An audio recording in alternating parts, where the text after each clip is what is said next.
గుండె నిజంగా heart attack వచ్చిన వాళ్ళకి ఏంటంటే డాక్టర్లు చెప్పేది సూదులతో పొడిచినట్టు ఉంటాం, సడన్గా నొప్పి రావడం, పొట్టెట్టినట్టు ఉండడం, వేడి విపరీతమైన మంట అనమాట, ఒక బర్నింగ్ సెన్సేషన్ లాంటిది రావడం, సడన్గా స్వెట్టింగ్ లేదా సడన్గా కూల్ అయిపోవడం బాడీ, ఇటువంటి లక్షణాలు మనం ఎక్కువగా హార్ట్ అటాక్ అనేది చూసుకోవాలండి.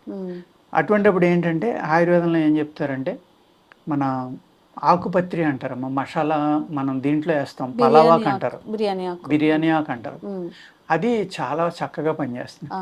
వెంటనే బిర్యానీ ఆకు కషాయం కాసేసి షుగర్ లేదు అనుకోండి, ఆ పేషెంట్కి షుగర్ లేకపోతే కాస్త గ్లూకోజ్ కానీ పంచదార కానీ వేసి ఇచ్చేస్తే రక్తం ఇమీడియట్గా పలచబడిపోయామా, ఆ ప్రాబ్లం నుంచి సర్వైవ్ అయ్యి హాస్పిటల్ దాకా వెళ్ళడానికి లేకపోతే కొన్ని గంటలు మనకి గ్యాప్ ఇవ్వడం అనేది జరుగుతుంది.